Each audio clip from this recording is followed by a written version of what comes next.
आज का हमारा टॉपिक है ट्रांसपोर्ट ऑफ गैसेस। मतलब कि हमारी बॉडी के अंदर जो गैसों की ट्रांसपोर्ट होती है उसको हमने देखना है। तो हमारी बॉडी के अंदर रेस्पिरेशन के प्रोसेस के लिए बहुत ज़्यादा इम्पॉर्टेंट चीज़ जो है वो है ट्रांसपोर्ट ऑफ गैसेस। मतलब कि गैसों की तरसील हमारी बॉडी के अंदर जो रेस्पिरेशन है उसके लिए बहुत ज़्यादा इम्पॉर्टेंट है।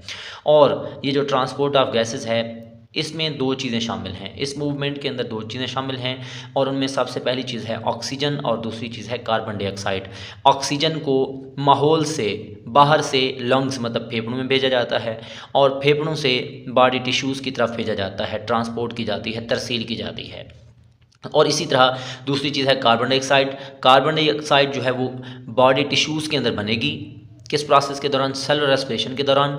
और कार्बन डाइऑक्साइड बॉडी टिश्यूज़ के अंदर जब बन जाएगी तो उसको फिर भेजा जाएगा लंग्स की तरफ, फेफड़ों की तरफ, और फेफड़ों से फिर हमारी बॉडी के बाहर जो है इसको खारिज कर दिया जाता है। मतलब कि दो तरह की गैसेस हैं। सबसे पहले हम पढ़ेंगे ट्रांसपोर्ट ऑफ ऑक्सीजन को, उसके बाद हम पढ़ेंगे ट्रांसपोर्ट ऑफ कार्बन डाइऑक्साइड को। आज के लेक्चर के अंदर हम देखेंगे सिर्फ और सिर्फ ट्रांसपोर्ट ऑफ ऑक्सीजन। बहुत ज़्यादा इंपॉर्टेंट पॉइंट्स हैं, बड़े दफ़ा जो है वो पेपर में आ सकते हैं और जो प्रीवियस बोर्ड की जो बुक थी उसमें, मतलब पुरानी जो बुक थी उसमें भी ये टॉपिक था और पेपर में काफ़ी दफ़ा आया था। अब भी पेपर में जो है ये as a long question, as MCQs जो है वो पेपर में आ सकता है। तो मतलब ये जो थ्योरी सारी लिखी हुई है ये ट्रांसपोर्ट ऑफ ऑक्सीजन के हवाले से है। कार्बन डाइऑक्साइड को अगली वीडियो के अंदर पढ़ेंगे। तो सबसे पहले हम बात करते हैं diffusion from alveoli to blood. अब सबसे पहले क्या होगा कि डिफ्यूजन की जाएगी किस चीज़ की, ऑक्सीजन की, कहाँ से, एल्वियोलाई से ब्लड की तरफ। तो इसको पढ़ने से पहले मैं आपको बता दूं कि बाहर से, माहौल से हम जब सांस लेते हैं उस दौरान ऑक्सीजन चली जाती है फेफड़ों में, लंग्स में, और लंग्स के अंदर हवाई थैलियाँ होती हैं जिनको हम एल्वियोलाई का नाम देते हैं। एल्वियोलाई जो हैं वो दरअसल एयर सैक्स हैं, हवाई थैलियाँ हैं। और होगा क्या कि ऑक्सीजन जब एल्वियोलाई तक पहुंच जाएगी तब एल्वियोलाई से डिफ्यूज़ करके या डिफ्यूजन के प्रोसेस की मदद से ये खून की नालियों में, जिनको हम कहते हैं पल्मोनरी कैपिलरीज, ये ऑक्सीजन पल्मोनरी कैपिलरीज के अंदर चली जाती है। क्यों चली जाती है? Due to difference and partial pressure. Partial pressure की वजह से, पार्शियल प्रेशर के फ़र्क की वजह से जो ऑक्सीजन है वो बाहर से फेफड़ों में जाती है, फेफड़ों के अंदर एल्वियोलाई होते हैं, एल्वियोलाई के अंदर जाती है और एल्वियोलाई से डिफ्यूजन के प्रोसेस की मदद से खून की नालियों के अंदर जो है इसको भेज दिया जाता है। एक एक पॉइंट करके समझिएगा, बहुत ज़्यादा इंपॉर्टेंट पॉइंट हैं। अब आप देखें, थोड़ी सी अमाउंट, बिल्कुल थोड़ी सी मिकदार ऑक्सीजन की वो ब्लड प्लाज्मा की मदद से जो है वो इसको ट्रांसपोर्ट किया जाएगा। और वो कितनी है? 3 ml पर लीटर। मतलब कि 1 लीटर जो है ब्लड प्लाज्मा का, उसके अंदर सिर्फ 3 ml ऑक्सीजन जो है वो डिज़ोल्व होकर आगे की तरफ जाती है।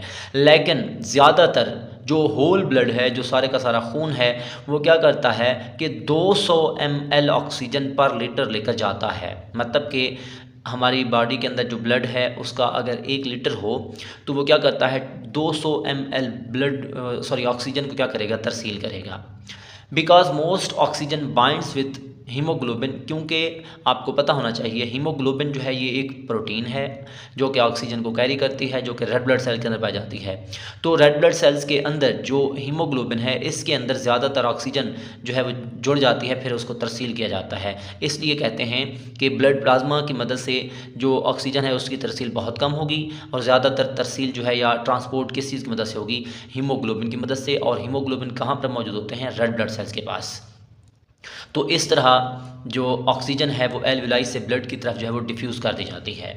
अब इसी तरह अगर हम इसके मैकेनिज़्म को देखें, इसके जो प्रोसेस है अगर हम उसकी बात करें तो छोटे छोटे पॉइंट्स आपने समझने हैं।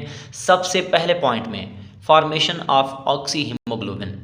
जब भी फिर से सुने, जब भी ऑक्सीजन खून के अंदर जाएगी तो खून के अंदर, ब्लड के अंदर हीमोग्लोबिन के साथ मिलेगी तो क्या बन जाएगी? Oxy haemoglobin.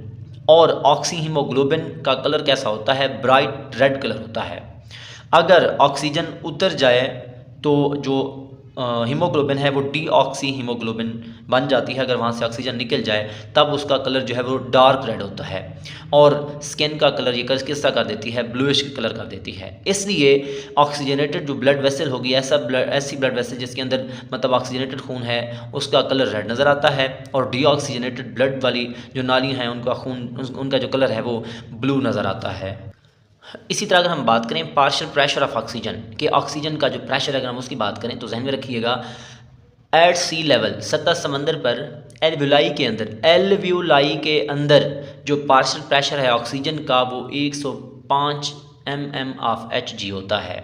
जहन में रखिएगा, जो कि एटमॉस्फेयर के बाहर वाले एटमॉस्फेयर के अंदर जो प्रेशर है उससे कम है।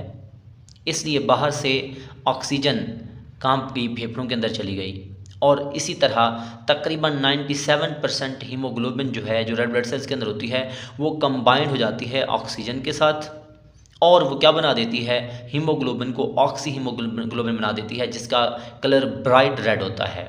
जैसे जैसे ब्लड इसको ऑक्सीजन को लेकर आगे की तरफ बॉडी के टिश्यूज़ की तरफ जाता है, तब वहाँ से ऑक्सीजन ब्लड से खारिज होकर रिलीज़ कर दी जाती है टिश्यूज़ की तरफ, क्योंकि टिश्यूज़ के अंदर फिर क्या हो जाएगा, पार्शियल प्रेशर कम हो जाएगा, इसलिए ब्लड से ऑक्सीजन जो है वो बॉडी टिश्यूज़ की तरफ चली जाएगी।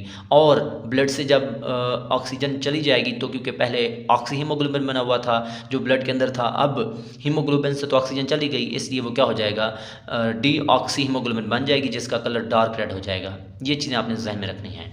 अब ये देखते हैं ऑक्सीजन रिलीज़ इन टिश्यूज़ के, ऑक्सीजन जो है वो टिश्यूज़ के अंदर कैसे रिलीज़ होती है, जहन में रखेंगे। When blood leaves the tissues, veins के अंदर जब ब्लड क्या करता है, टिश्यूज़ को ऑक्सीजन देने के बाद आगे की तरफ जाता है, तब जो पार्शियल प्रेशर है ऑक्सीजन का वो कम हो जाता है, 40 mm ऑफ Hg हो जाता है।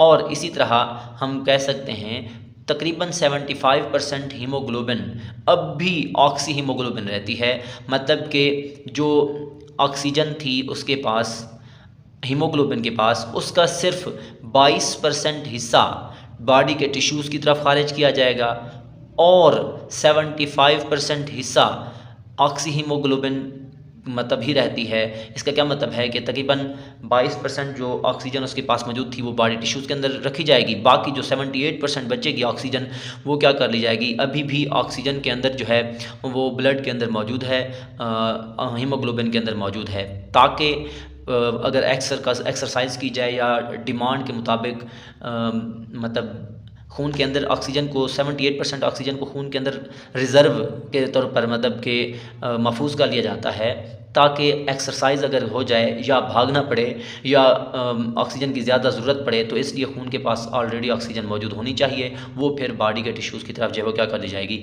भेज दी जाएगी।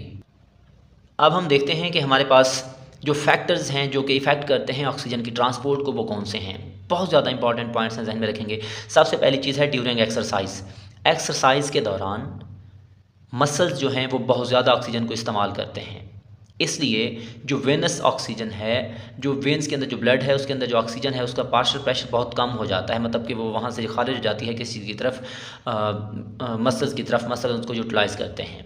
इसी तरह हीमोग्लोबिन जो है उसकी जो सैचुरेशन है वो ड्रॉप हो जाती है, कम हो जाती है 75% से 35% की तरफ, मतलब 75% से 35 की तरफ। इसका क्या मतलब हुआ, पहले अगर ऑक्सीजन हीमोग्लोबिन के पास मौजूद थी तो उसकी सैचुरेशन 75% थी, अब वहाँ से एक्सरसाइज के दौरान ऑक्सीजन चली गई टिश्यूज़ की तरफ, तब जो सैचुरेशन है वो 35% हो गई, मतलब कि ऑक्सीजन हीमोग्लोबिन के पास बहुत कम हो गया। हेंस इसलिए ऑक्सीजन जो है अनलोडेड सैचुरेशन इंक्रीज, अनलोडेड, इस पॉइंट को समझना है। ऑक्सीजन की अनलोडेड सैचुरेशन का मतलब यह है कि पहले रेस्ट के दौरान 22% जो है ऑक्सीजन बॉडी टिश्यूज़ की तरफ खारिज कर दी जाती थी, लेकिन एक्सरसाइज के दौरान 62% ऑक्सीजन जो है वो क्या कर दी जाती है, बॉडी टिश्यूज़ की तरफ भेज दी जाती है, इसलिए हीमोग्लोबिन के पास ऑक्सीजन की मिक़दार बहुत कम बच जाती है। ये पॉइंट आपने जहन में रखना है। अब इसके अलावा है effect of carbon dioxide and pH.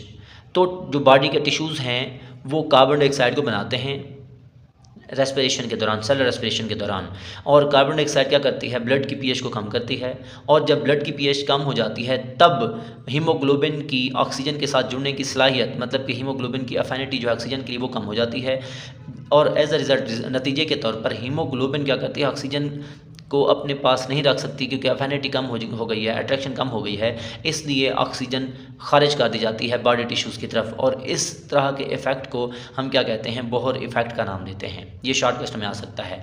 इसके अलावा है आपके पास effect of temperature. High temperature भी हीमोग्लोबिन के साथ ऑक्सीजन की जो बॉन्डिंग है, एफिनिटी है, उसको कम कर देता है, जिसकी वजह से एक्सरसाइज के दौरान स्केलेटल मसल्स ज़्यादा से ज़्यादा हीट पैदा करते हैं। हीट जब पैदा होगी तो टेम्परेचर बढ़ेगा, और जब टेम्परेचर जो है बढ़ेगा तब क्या होगा कि हीमोग्लोबिन ऑक्सीजन को पकड़ने की ताकत हीमोग्लोबिन की कम हो जाएगी, तब हीमोग्लोबिन फिर ऑक्सीजन को खारिज कर देती है, जिसकी वजह से आपके पास जो ऑक्सीजन है वो क्या हो जाता है, हीमोग्लोबिन अनलोड हो जाती है, और हीमोग्लोबिन से ऑक्सीजन निकल कर किसके पास चला जाता है, बॉडी के टिश्यूज़ की तरफ। तो ये है हमारे पास एक टॉपिक जिसको हमने ट्रांसपोर्ट ऑफ ऑक्सीजन का नाम दिया है।